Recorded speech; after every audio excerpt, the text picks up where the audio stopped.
ദൈവനാമത്തിന് മഹത്വം ഉണ്ടാകട്ടെ. പ്രിയമുള്ളവരെ, ഗ്രിഗോറിയൻ കുർബാന ഈ ഒരു വിഷയം നമുക്കറിയാം. സാധാരണഗതിയിൽ ഒരു വ്യക്തി മരിച്ചു കഴിഞ്ഞാൽ കത്തോലിക്ക സഭയിൽ ഇന്ന് കാണുന്ന ഒരു പ്രധാനപ്പെട്ട പ്രവണതയാണ് ഈ വ്യക്തിക്ക് വേണ്ടി 30 ദിവസം കണ്ടിന്യൂസായി അനുദിനം കുർബാനകൾ അർപ്പിക്കുകയും അങ്ങനെ അർപ്പിച്ചതുകൊണ്ട് ആ വ്യക്തിയുടെ ആത്മാവ് ദൈവരാജ്യത്തിൽ പ്രവേശിച്ചു എന്ന് വിശ്വസിക്കുകയും ചെയ്യുന്ന ഒരു പ്രധാനപ്പെട്ട ഇന്നത്തെ രീതിയാണ് ഈ ഗ്രിഗോറിയൻ കുർബാന. ഇതിൻ്റെ ചരിത്രവും പശ്ചാത്തലവും ഒക്കെ നിങ്ങൾ ഗൂഗിളിൽ വെറുതെ സെർച്ച് ചെയ്താൽ കിട്ടും. ഞാൻ അതുകൊണ്ട് പറഞ്ഞ സമയം കളയുന്നില്ല. കാരണം ഒരു മാർപ്പാപ്പയ്ക്കുണ്ടായിരുന്ന ഒരു ബോധ്യവും അതിന് മേലിലാണ് ഗ്രിഗോറിയൻ എന്ന് പറയുന്ന പേര് വരികയും അതുമായി ബന്ധപ്പെട്ട ചരിത്രങ്ങളെല്ലാം ഞാൻ വിടുകയാണ്. നിങ്ങൾ തിരിച്ചറിയുക, ഗ്രിഗോറിയൻ കുർബാന ചൊല്ലി ഒരു ആത്മാവിനെ ദൈവരാജ്യത്തിലേക്ക് എത്തിക്കാൻ സാധിക്കുമോ ഇല്ലയോ എന്നുള്ളതാണ് നമ്മൾ ഇന്നത്തെ ചിന്ത വിഷയം. എൻ്റെ ഒരു ഫ്രണ്ടിനുണ്ടായ ഒരു അനുഭവം പറഞ്ഞ് ഈ ഒരു വിഷയത്തിലേക്ക് കടന്നു വരുന്നതായിരിക്കും കൂടുതൽ യോഗ്യമെന്ന് ഞാൻ വിചാരിക്കുന്നു. ആ ഫ്രണ്ടിൻ്റെ പേരും കാര്യങ്ങളൊന്നും ഞാൻ വെളിപ്പെടുത്തുന്നില്ല. ഒരു പക്ഷേ അദ്ദേഹം ഞാൻ ഈ അനുഭവം പറഞ്ഞു കഴിയുമ്പം ഇതിൻ്റെ താഴെ വന്ന് കമൻറ്റ് ചെയ്യുമെന്ന് ഞാൻ വിശ്വസിക്കുന്നു. അദ്ദേഹത്തിന് കഴിയുമെങ്കിൽ അത് ചെയ്യട്ടെ. അദ്ദേഹം എന്നോട് പറഞ്ഞ അനുഭവം ഇതാണ്. എന്നെ പിതാവ് മരണത്തിന് ശേഷം കുറച്ച് മാസങ്ങൾക്ക് ശേഷം ഞാനിങ്ങനെ വിഷമത്തിലും വേദനയിലൊക്കെ ആയിരിക്കുന്ന സമയത്ത്, പിതാവിൻ്റെ വേർപാടിനെ ഓർത്തുള്ള ദുഃഖത്തിലായിരിക്കുന്ന സമയത്ത് ഒരു പുരോഹിതൻ എന്നെ വിളിച്ചു പറഞ്ഞു, അപ്പച്ചന് വേണ്ടി ഒരു ഗ്രിഗോറിയൻ കുർബാന ചൊല്ലിയാലോ. അപ്പോൾ എന്താണ് അതിൻ്റെ ആവശ്യം, എന്താണ് അതിൻ്റെ കാര്യമെന്ന് ചോദിച്ചപ്പം, എന്തെങ്കിലും തടസ്സമുണ്ടെങ്കിൽ 30 ദിവസം അടുപ്പിച്ച് കുർബാന ചൊല്ലുമ്പോൾ തീർച്ചയായിട്ടും ഈ ആത്മാവ് ദൈവരാജ്യത്തിലെത്തും. സ്വന്തം പിതാക്കളോട് സ്നേഹമുള്ള മക്കളാണെങ്കിൽ തീർച്ചയായിട്ടും പണം അവിടെ നോക്കത്തില്ല എന്നുള്ളത് കൃത്യമായി അറിയാവുന്നത് കൊണ്ടാണ് ഇങ്ങനൊരു ചൂണ്ട ഇടുന്നത് എന്ന് പലർക്കും ഇന്ന് തിരിച്ചറിയില്ല. ഈ പ്രിയപ്പെട്ട സഹോദരൻ അതിനെക്കുറിച്ച് ഡീറ്റെയിൽ ആയിട്ട് ചോദിച്ചു, ഇതാരാണ് അർപ്പിക്കുന്നത്. അപ്പോൾ അവർ പറഞ്ഞൊരു മറ്റൊരു വിഷയമാണ്, സാധാരണഗതിയിൽ ഈ ഗ്രിഗോറിയൻ കുർബാന ചർച്ചിലെ ഉത്തരവാദിത്തമുള്ള ഫാദേഴ്സ് അത് ചെയ്യാറില്ല. കാരണം അവരെ സംബന്ധിച്ചിടത്തോളം ആ ഇടവകയിൽ 30 ദിവസവും എന്തെങ്കിലും ഒരു കുർബാനയോ മറ്റു കാര്യങ്ങളോ മറ്റുള്ളവർക്ക് വേണ്ടി ചെയ്യേണ്ടതുണ്ടോ. എന്നാൽ ആശ്രമങ്ങളിൽ ജീവിക്കുന്ന പുരോഹിതരുണ്ട്. സാധാരണഗതിയിൽ ഈ പറയുന്ന ശുശ്രൂഷകളില്ലാത്ത ചില ശുശ്രൂഷ പുരോഹിതരുണ്ട്. അപ്പം അങ്ങനെയുള്ളവരെ അവർക്ക് 30 ദിവസം പ്രാർത്ഥിച്ച് കണ്ടിന്യൂസായി അവർക്ക് ഈ കുർബാന ചൊല്ലാൻ സാധിക്കും. ഇനി ആച്ചൻ പറഞ്ഞ മറ്റൊരു വിഷയം കൂടി ഇതിൻ്റെ അകത്തുണ്ട്. അവരെ സംബന്ധിച്ചിടത്തോളം സാധാരണഗതിയിൽ ആരും വന്ന് കുർബാനയ്ക്ക് പൈസ കൊടുക്കാറില്ല. അവരുടെ ദൈനംദിന ജീവിതത്തിനും മറ്റു കാര്യങ്ങൾക്ക് വേണ്ടി ഈ തുക ഉപകരിക്കുകയും ചെയ്യും. അതൊരു ചാരിറ്റി പ്രവർത്തനം കൂടിയാണ് എന്നും കൂടെ പറഞ്ഞപ്പോൾ എൻ്റെ സുഹൃത്തിനൊരു താല്പര്യം തോന്നി, എന്നാൽ അത് കൊടുത്തേക്കാം. മാത്രമല്ല ഇങ്ങനെ കൂടി പറഞ്ഞു, 30 ദിവസവും അദ്ദേഹം പ്രാർത്ഥിച്ചൊരുങ്ങി വിശുദ്ധ കുർബാനയിൽ ഇത് അർപ്പിച്ചിട്ട് ഓരോ ദിവസവും അദ്ദേഹം നിനക്ക് മെസ്സേജ് അയക്കും, എന്താണ് കർത്താവ് എന്നോട് സംസാരിച്ചത് അപ്പച്ചനെ കുറിച്ച്. അപ്പോൾ ഇന്ന് അപ്പച്ചൻ 1ാമത്തെ പടിയിലെത്തി, നാളെ 2ാമത്തെ പടിയിലെത്തി. ഇങ്ങനെ കിട്ടുമെന്ന ഒരു ആഗ്രഹവും അല്ലെങ്കിൽ ഒരു മനക്കോട്ടയൊക്കെ കെട്ടി നമ്മുടെ പ്രിയ സുഹൃത്ത് അദ്ദേഹത്തിൻ്റെ ശമ്പളം കിട്ടാൻ സമയമുണ്ട് അതുപോലും തയ്യാൻ നോക്കാതെ മറ്റുള്ളവരിൽ നിന്ന് കടം വാങ്ങിച്ച് 6000 രൂപ ഇദ്ദേഹം അയച്ചു കൊടുത്തു. പ്രിയമുള്ളവരെ, ഈ 6000 രൂപ അക്കൗണ്ടിലേക്ക് ചെന്ന അന്ന് മുതൽ പിന്നെ ഡെയിലി ഇദ്ദേഹം കുർബാന ചെല്ലുന്നില്ലേ എന്നുള്ള മെസ്സേജൊക്കെ ചോദിക്കുമ്പോൾ വലിയ റെസ്പോൺസൊന്നുമില്ല. ഇടയ്ക്ക് ഓക്കെയാണ്, അത് ചെല്ലിക്കോളും എന്നുള്ളൊരു സംഭവത്തോടുകൂടി ഇത് അവസാനിക്കുന്നു. അതായത് 30 ദിവസം മെസ്സേജ് തരുമെന്നും എന്താണ് കർത്താവ് സംസാരിക്കുന്നതെന്ന് പറയുമെന്നുമുള്ള എല്ലാ മോഹന വാഗ്ദാനങ്ങളും അവിടെ എല്ലാം മറന്നു. പണം അവരുടെ അക്കൗണ്ടിലേക്ക് ചെന്നതോടുകൂടെ സംഭവം എല്ലാം അവസാനിച്ചു. പ്രിയമുള്ളവർ, ഞാനിത് പറഞ്ഞത് വേറൊന്നിനുമല്ല. 30 ദിവസം തുടർച്ചയായി ഏതെങ്കിലും ഒരു വ്യക്തി കുർബാന അർപ്പിക്കേണ്ട ആവശ്യമുണ്ടോ ഒരു വ്യക്തിക്ക് ശുദ്ധീകരണ സ്ഥലത്ത് നിന്ന് ദൈവരാജ്യത്തിലേക്ക് എത്തുവാൻ? അങ്ങനെയെങ്കിൽ ആ 30 ദിവസം തുടർച്ചയായി അർപ്പിക്കുന്ന ബലി എങ്ങനെ യോഗ്യമാകും? യേശുവിൻ്റെ കാൽവരിയിലെ ഏക ബലിയല്ലേ ഏറ്റവും യോഗ്യമായിട്ടുള്ളത്? അതെയോ ഈ ആശ്രമത്തിലെ പുരോഹിതൻ 30 ദിവസം അർപ്പിക്കുന്ന ബലിയാണോ അതിൽ കൂടുതൽ യോഗ്യമെന്ന് നിങ്ങൾ ചിന്തിക്കേണ്ട 1ാമത്തെ വിഷയമാണിത്. വിശുദ്ധ കുർബാന ഒരിക്കലും ഒരു കർമ്മമല്ല എന്നുള്ളത് ക്രിസ്ത്യാനി ഇനിയെങ്കിലും തിരിച്ചറിയണം. അതൊരു കർമ്മമല്ല, അത് വിശ്വാസത്തിൻ്റെ ഒരു അനുസരണമാണ്. യോഹന്നാന്റെ സുവിശേഷം അതിൻ്റെ 3-ാം അധ്യായം 36-ാം വാക്യം നമ്മൾ ഇങ്ങനെയാണ് വായിക്കുന്നത്, പുത്രനിൽ വിശ്വസിക്കുന്നവന് നിത്യജീവൻ ലഭിക്കുന്നു, എന്നാൽ പുത്രനെ അനുസരിക്കാത്തവന് ജീവൻ ദർശിക്കുകയില്ല, ദൈവകോപം അവൻ്റെ മേലുണ്ട്. ഇവിടെ ഒരു വിശ്വാസി കർമ്മത്താലല്ല രക്ഷ പ്രാപിക്കുന്നത്, പകരം വിശ്വാസത്താലാണ് രക്ഷ പ്രാപിക്കുന്നത്. പുതിയ നിയമസഭ അങ്ങനെയാണ്. അങ്ങനെ വിശ്വാസത്താൽ രക്ഷ പ്രാപിക്കുന്ന പുതിയ നിയമസഭയിൽ ഒരു വിശ്വാസത്തിൻ്റെ അനുസരണമുണ്ട്.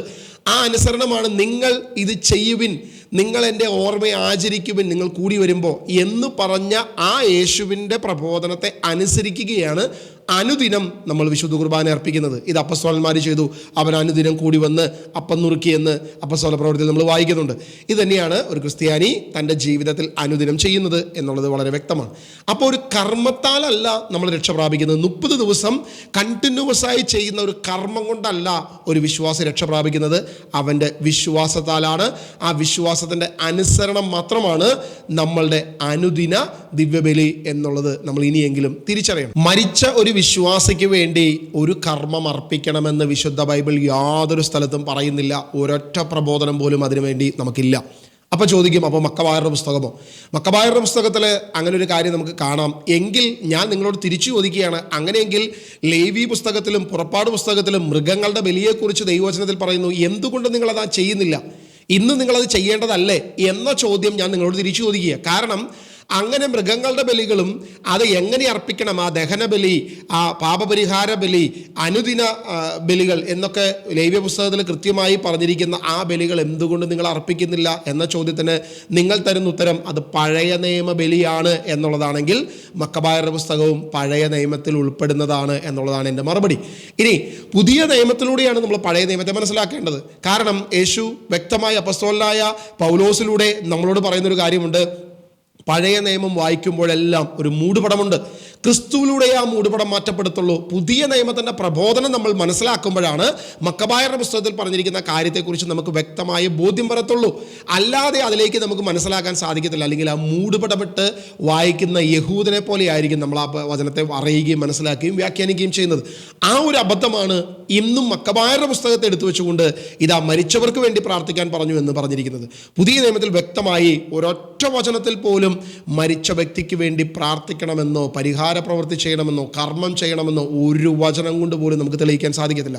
പകരം വചനത്തിലൂടെ നമുക്ക് അനേകമായി തെളിയിക്കാൻ സാധിക്കും. ഒരു വ്യക്തി മരിച്ചാൽ അവൻ്റെ ശിക്ഷാവിധിക്ക് വേണ്ടി, അവൻ്റെ ജീവിതത്തിൽ ചെയ്ത നന്മ തിന്മകൾക്ക് വേണ്ടി യേശുവിൻ്റെ ന്യായാസനത്തിൽ വരുമെന്ന് സുവിശേഷത്തിലും ലേഖനങ്ങളിലും അപ്പസ്തോലിക പ്രബോധനങ്ങളിലും എല്ലാം നിറഞ്ഞു നിൽക്കുന്നൊരു പ്രബോധനമായിരിക്കെ നമ്മൾക്ക് അതാണ് നമുക്ക് ചേർത്ത് വയ്ക്കാൻ സാധിക്കത്തുള്ളൂ. ഹെബ്രായ ലേഖനം 1-ാം അധ്യായം 1-ാം വാക്യം പറയുന്നു, പണ്ട് പ്രവാചകന്മാർക്ക് അത് ചുരുക്കമായി വെളിപ്പെട്ടു, എന്നാൽ യേശു ക്രിസ്തുവിന്റെ പൂർണ്ണ വെളിപ്പാട് നമുക്കിത് ലഭിച്ചിരിക്കുന്നു. അപ്പോൾ യേശുവിലൂടെയുള്ള പൂർണ്ണ വെളിപ്പാടിൽ നിന്നേ മക്കബായരുടെ പുസ്തകം മനസ്സിലാക്കാൻ സാധിക്കത്തുള്ളൂ എന്ന് ഇനിയെങ്കിലും ക്രിസ്ത്യാനി വിശ്വസിക്കണം. ഇനി പഴയ നിയമത്തിൽ അവർ അനുദിനം അർപ്പിച്ചിരുന്ന ബലി കാളകളെയാണ്, ആടുകളെയാണ്, ചെങ്ങാലികളെയാണ്, ഇങ്ങനെയുള്ള പ്രവൃത്തികളാണ് അവർ ചെയ്യുന്നത്.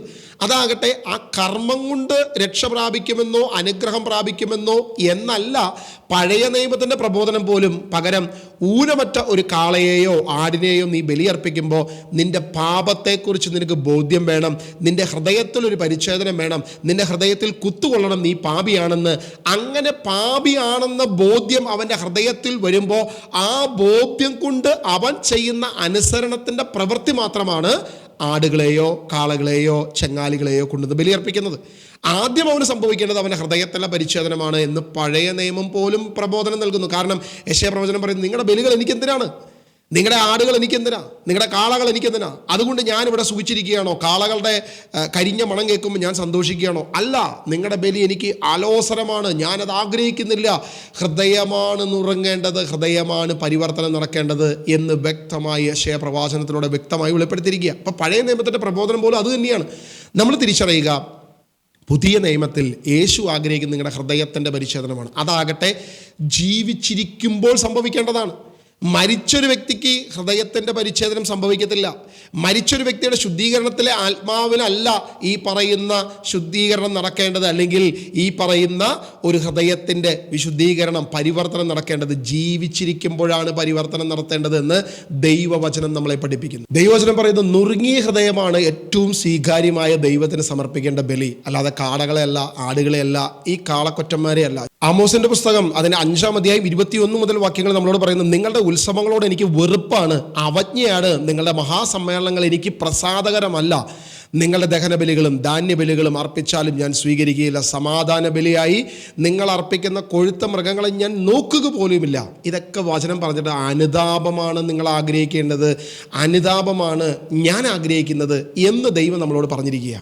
നമ്മളൊന്ന് തിരിച്ചറിയണേ, ജീവിക്കുമ്പോൾ അവൻ്റെ ജീവിതത്തിനായിരിക്കുമ്പോൾ അനുദപിച്ച് ക്രിസ്തുവിനോട് ചേരുന്നതാണ് ഏറ്റവും ശ്രേഷ്ഠം. അതല്ലാതെ 30 ദിവസം ഗ്രിഗോറിയൻ കുർബാന അർപ്പിച്ചതുകൊണ്ടോ 60 ദിവസം എന്തെങ്കിലും പ്രവൃത്തി ചെയ്തുകൊണ്ടോ 6000 രൂപ നഷ്ടപ്പെടുത്തിയതുകൊണ്ടോ യാതൊരുവിധ പ്രയോജനവുമില്ല പ്രിയ ദൈവമക്കളെ. അങ്ങനെയല്ല ഒരുവൻ ദൈവരാജ്യത്തിലെത്തുന്നത്. ദൈവരാജ്യത്തിലെത്തണമെങ്കിൽ അവൻ്റെ ഹൃദയമാണ് കീറേണ്ടത്. ആ ഹൃദയമാകട്ടെ ജീവിച്ചിരിക്കുമ്പോൾ അവനിൽ പരിവർത്തനം ഉണ്ടാകണം, ക്രിസ്തുവിൽ അവനാകണമെന്ന് ദൈവവചനം നമ്മളോട് പ്രബോധനം നൽകിയിരിക്കെ നമ്മളെ തെറ്റിച്ചത്, ജഡത്തിൻ്റെ വ്യാപാരങ്ങളായ കർമ്മങ്ങളിലേക്ക് നമ്മളെ മാറ്റിയത് ആരാണ് എന്ന് ഇനിയെങ്കിലും നമ്മൾ തിരിച്ചറിയുക. ഓരോ വർഷവും ശിവരാത്രി മണപ്പുറത്ത് ആ ബലിയിട്ട് മരിച്ച ആത്മാക്കളെ നിത്യതയിലേക്ക് എത്തിക്കുവാൻ വേണ്ടി ചില പൂജാരിമാർ ചെയ്യുന്ന അതേ കർമ്മത്തിന് തുല്യമായിട്ടാണ് നമ്മളും 30 ദിവസം അനുദിനമായി ഏതെങ്കിലും തരത്തിൽ ഇങ്ങനെ ഗ്രിഗോറിയൻ കുർബാന ചൊല്ലി ഒരാത്മാവിനെ തള്ളി ദൈവരാജ്യത്തിൽ എത്തിക്കാം എന്ന് ചിന്തിക്കുന്നെങ്കിൽ അതിന് സമാനമായ ചിന്തയാണ് നമ്മളും ചിന്തിക്കുന്നത്. വിശുദ്ധ ബൈബിൾ അതിനെ ഹോൾഡ് ചെയ്യുന്നില്ല. അങ്ങനെ ഒരു പ്രബോധനം അപ്പസ്തോലികമല്ല. അങ്ങനെ ഒരു പഠിപ്പിക്കൽ ദൈവവചനത്തിന് അടിസ്ഥാനമല്ല. ക്രിസ്ത്യാനിക്ക് അത് ചേർന്നതുമല്ല. ക്രിസ്ത്യാനിയോട് ദൈവം പറഞ്ഞിരിക്കുന്നത് ജീവിച്ചിരിക്കുമ്പോൾ മാനസാന്തരപ്പെടുക. ലാസറിൻ്റെയും ധനവാന്റെയും ആ ഒരു വ്യക്തതയിൽ യേശു നമുക്ക് വ്യക്തമായി ബോധ്യം നൽകി. അവർക്ക് മോശയും പ്രവാചകന്മാരും ഉണ്ടല്ലോ. ധനവാൻ അവിടെ യാചിക്കുന്നുണ്ട്, ലാസറിനോട് ഒന്ന് പോയി ഒരു വാക്കെങ്കിലും അവരോട് പറഞ്ഞ് അവരുടെ ജീവിതകാലത്ത് മാറ്റം വരുത്തുവാൻ ഒന്ന് പ്രവർത്തിക്കുമോ എന്ന് ചോദിക്കുമ്പോൾ അബ്രഹാം പിതാവ് മറുപടി കൊടുക്കുകയാണ്, അവർക്ക് പ്രവാചകന്മാരുണ്ട്, അവർക്ക് മോശയുണ്ട്. അതായത് അവർക്ക് ദൈവവചനമുണ്ട്. ആ വചനം, സുവിശേഷം, ആ സുവിശേഷ പ്രഘോഷണത്തിലൂടെ അങ്ങനെ കേട്ട് പത്രോസ് തൻ്റെ ആദ്യത്തെ സുവിശേഷ പ്രഘോഷണം നടത്തിയപ്പോൾ കുത്തുകൊണ്ട് ഞങ്ങൾ എന്ത് ചെയ്യണം നിത്യജീവന് വേണ്ടി എന്ന് ചോദിച്ചവരോട് യേശുവിൻ്റെ നാമത്തിൽ വിശ്വസിക്കുകയും നീയും നിന്റെ കുടുംബവും രക്ഷ പ്രാപിക്കുമെന്ന് പറഞ്ഞ ആ പ്രബോധനമല്ലാതെ, ആ ദൈവവചനമല്ലാതെ ഇന്ന് യാതൊന്നും നമ്മുടെ മുൻപിലില്ല. വിശ്വസിക്കുന്നവൻ രക്ഷ പ്രാപിക്കും. വിശ്വാസത്തിൻ്റെ അനുസരണമാണ് നമ്മൾ നടത്തേണ്ടത്. ആ വിശ്വാസത്തിൻ്റെ അനുസരണത്തിൽ മരിച്ചവർക്ക് വേണ്ടി നിങ്ങളൊരു ബലി അർപ്പിക്കുക എന്ന് പറഞ്ഞ ഒരു വാക്ക് യേശുവോ അപ്പസ്തോലന്മാരോ പറഞ്ഞിട്ടില്ല. 30 ദിവസം അടുപ്പിച്ച് അങ്ങനെ ചൊല്ലിയ അനുഗ്രഹിക്കപ്പെടുമെന്നോ ദൈവരാജ്യത്തിലെത്തുമെന്നോ ആരും അത് പറയാതിരിക്കെ നമ്മൾ എന്തുകൊണ്ടത് ചെയ്യുന്നു, എന്തിനു ചെയ്യുന്നു എന്ന് ഇനിയെങ്കിലും നമ്മൾ ചിന്തിക്കുക. പ്രൊട്ടസ്റ്റന്റ് പെന്തക്കോസ്ത് പ്രബോധനം അവർ പറയുമ്പോൾ പ്രത്യേകമായ ഒരു ഹെബ്രായ ലേഖനം 7, 8, 9 അധ്യായങ്ങൾ എടുത്തിട്ട് പറയും, ബലി അവസാനിച്ചു, എന്നേക്കുമുള്ള ഏക ബലി അത് അവസാനിച്ചു. ഇപ്പോൾ നിങ്ങൾ അത് അനുദിനം ചെയ്യുന്നത് അത് പഴയ നിയമ ബലിയാണെന്ന് പറയുന്ന അതിന് തുല്യമായി തന്നെ നമ്മൾ അതിനെ സമ്മതിച്ചു കൊടുക്കുകയാണ്.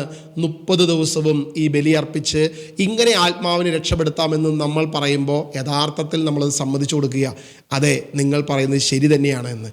എന്നാൽ കത്തോലിക്ക വിശ്വാസമോ പ്രബോധനമോ ദൈവവചനമോ അതിനെ ഹോൾഡ് ചെയ്യുന്നില്ല. വിശുദ്ധ കുർബാനയെക്കുറിച്ച് സഭ നമ്മളെ പഠിപ്പിക്കുന്നത് കാൽവരിയിൽ നടന്ന ബലി വീണ്ടും വീണ്ടും വീണ്ടും വീണ്ടും അനുദിനം ചെയ്തുകൊണ്ടിരിക്കുന്നു എന്നല്ല സഭ നമ്മളെ പഠിപ്പിക്കുന്നത്. പകരം 2000 വർഷം മുമ്പ് യേശു കാൽവരിയിൽ ചൊരിഞ്ഞ അവൻ്റെ രക്തം, അവൻ്റെ ശരീരം ഇന്നും തലമുറകളിലേക്ക് ഒഴുകപ്പെടേണ്ടതിന്, നമുക്കും അത് യോഗ്യമാകേണ്ടതിന്, നമുക്കും അത് ലഭിക്കേണ്ടതിന് ഇന്നും അനുദിനം വിശുദ്ധ കുർബാനയിലൂടെ ദൈവത്തിൻ്റെ പരിശുദ്ധാത്മാവ് ആ സ്വർഗീയ മന്യയാകുന്ന തൻ്റെ ശരീരവും രക്തവും നമുക്ക് നൽകുന്നു.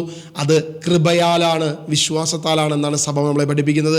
അതുകൊണ്ട് ഒരിക്കലും വീണ്ടും വീണ്ടും വീണ്ടും അർപ്പിക്കുന്ന ബലിയിലൂടെയല്ല നമ്മൾ രക്ഷ പ്രാപിക്കുന്നത്. കാൽവരിയിലെ ഏക ബലിയിലൂടെയാണ് നമ്മൾ രക്ഷ പ്രാപിക്കുന്നത്. സഭ നമ്മളെ പഠിപ്പിക്കുമ്പോൾ നമ്മൾ തന്നെ അവർ പറയുന്നത് ശരിവെച്ചുകൊണ്ട് അവരുടെ പ്രബോധനം അല്ലെങ്കിൽ പ്രൊട്ടസ്റ്റന്റ് പ്രബോധനം അല്ലെങ്കിൽ അവരുടെ ആരോപണത്തെ സമ്മതിച്ചുകൊണ്ട് നമ്മൾ ഈ പ്രവൃത്തി ചെയ്യുന്നത് എന്ന് ഇനിയെങ്കിലും നമ്മൾ തിരിച്ചറിയണം. കഴിഞ്ഞ ദിവസം എൻ്റെ ഒരു സഹോദരൻ ഒരു ഓഡിയോ ഇട്ട് എന്നോട് ഒരു ചോദ്യം ചോദിച്ചു. അല്ല ബ്രദർ പറഞ്ഞു, മരിച്ചവരാരും വന്ന് നമ്മളോട് പ്രാർത്ഥിക്കാൻ ആവശ്യപ്പെടാൻ പറ്റത്തില്ല, അങ്ങനെ ഒരിക്കലും ഒരുവനും വരാൻ പറ്റത്തില്ല. പക്ഷേ ബ്രദർ ആത്മാർത്ഥമായി ധ്യാനിക്കണം ഒരു കാര്യം. ഞാൻ ഈ പറയുന്ന ഒരു റിക്വസ്റ്റ് നിങ്ങൾ ധ്യാനിക്കണം. അങ്ങനെ ധ്യാനിച്ചാൽ നിങ്ങൾക്ക് പല വെളിപ്പാടുകളും കിട്ടും എന്ന് പറഞ്ഞ് ഒരു ബ്രദർ വളരെ ആത്മാർത്ഥതയോടെ എന്നോടൊരു ചോദ്യം ഉന്നയിച്ചു. ആ ചോദ്യം ഇതാണ്: ഈ പറയുന്ന പിശാചാണ് ശുദ്ധീകരണ സ്ഥലത്ത് നിന്ന് വരുന്നു എന്ന് പറയുന്ന വ്യാജേന വന്ന് പറയുന്നതെങ്കിൽ ആ പിശാചിന് ഒരു വ്യക്തിയോട് എങ്ങനെ പറയാൻ സാധിക്കും, നിങ്ങൾ കുർബാന ചെല്ല്? കാരണം കുർബാന, വിശുദ്ധ കുർബാന, അത് വിശുദ്ധമാണ്, അത് ക്രിസ്തു സ്ഥാപിച്ചതാണ്, അത് പുതിയ ഉടമ്പടിയാണ് എന്നിരിക്കെ അതിനെ എതിർക്കുന്ന പിശാച് സാത്താൻ എങ്ങനെ ഒരു കുർബാന ചൊല്ല് എന്ന പ്രബോധനം നടത്തും എന്നൊരു ചോദ്യം നിങ്ങളതൊന്ന് ധ്യാനിക്കണമെന്ന് ഒരു സഹോദരൻ എന്നോട് ചോദിച്ചു. എനിക്ക് തോന്നി അത് വളരെ നല്ലൊരു ചോദ്യമാണ്. മാത്രമല്ല അങ്ങനെ ഒരു ചോദ്യം ആരുടെയെങ്കിലും ഹൃദയത്തിലുണ്ടെങ്കിൽ അതിനുകൂടെ ഒരു ഉത്തരം നൽകണമെന്നുള്ളതുകൊണ്ട് നിങ്ങൾ ശ്രദ്ധിക്കണേ. അതായത് വിശുദ്ധ കുർബാന എന്തിനുള്ളതാണെന്നും വിശുദ്ധ കുർബാന എന്താണെന്നുള്ളതും നമ്മൾ കൃത്യമായി ചിന്തിച്ചു.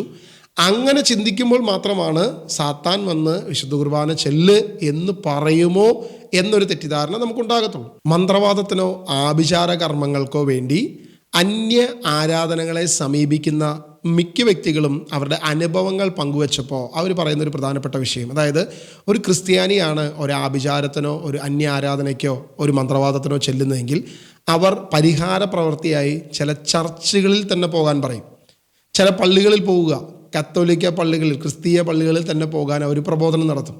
അപ്പോൾ നമ്മളൊന്ന് ആലോചിച്ച് നോക്കിയേ, ഈ ആഭിചാരക്കാരനത് പറയാമെങ്കിൽ അവൻ എന്തുകൊണ്ടത് പറയുന്നു? അത് പ്രത്യേക ചില പള്ളികളുണ്ട്, പ്രത്യേകമായി എടപ്പള്ളി, എടത്തുവ പോലെയുള്ള അല്ലെങ്കിൽ കൃപാസനം പോലെയുള്ള സ്ഥലങ്ങളിൽ പോയി നിങ്ങൾ നേർച്ച ചെയ്യണം എന്നൊക്കെ പറയുമ്പം അവരെന്തുകൊണ്ട് അത്തരം സ്ഥാപനങ്ങളെ പ്രൊമോട്ട് ചെയ്യുന്നു? അത്തരം സ്ഥാപനങ്ങൾ ദൈവവചന അടിസ്ഥാനത്തിലല്ലാത്തത് കൊണ്ട് അവിടെ നടക്കുന്ന ആരാധന രീതികളോ ഒന്നും ക്രിസ്തീയമല്ലാത്തത് കൊണ്ട് അതിനെ പ്രൊമോട്ട് ചെയ്യുന്നതിൽ സാത്താന് യാതൊരുവിധ ബുദ്ധിമുട്ടുമില്ല. ദൈവവചനം 2 തിമോത്തി അതിൻ്റെ 3-ാം അധ്യായം അതിൻ്റെ 5-ാം വാക്യം നമ്മളോട് പറയുന്നത്, അവർ ഭക്തിയുടെ ബാഹ്യരൂപം നിലനിർത്തിക്കൊണ്ട് അതിൻ്റെ ചൈതന്യത്തെ നിഷേധിക്കും. ഭക്തിയുടെ ബാഹ്യരൂപം എപ്പോഴും അവന് മറയായിട്ട് വേണം. അവൻ പറയും കുർബാന അർപ്പിക്കുക എന്ന് പറയും. അങ്ങനെ ഭക്തിയുടെ ഒരു ബാഹ്യരൂപമാണ് മരിച്ചവർക്ക് വേണ്ടി കുർബാന അർപ്പിക്കാൻ പിശാചു എന്ന് പറയുന്നത്. കാരണം കുർബാന എന്തിനാന്നുള്ളത് അവന് വ്യക്തമായിട്ട് അറിയാം. ആ കുർബാന ജീവിച്ചിരിക്കുന്ന വിശുദ്ധർക്ക് വേണ്ടിയിട്ടുള്ളതാണെന്ന് അവനെ അറിയാവുന്നത് കൊണ്ട് അവൻ എന്ത് ചെയ്യും? അത് നിങ്ങളെ കൊണ്ട് മരിച്ചവർക്ക് വേണ്ടി അർപ്പിപ്പിക്കും.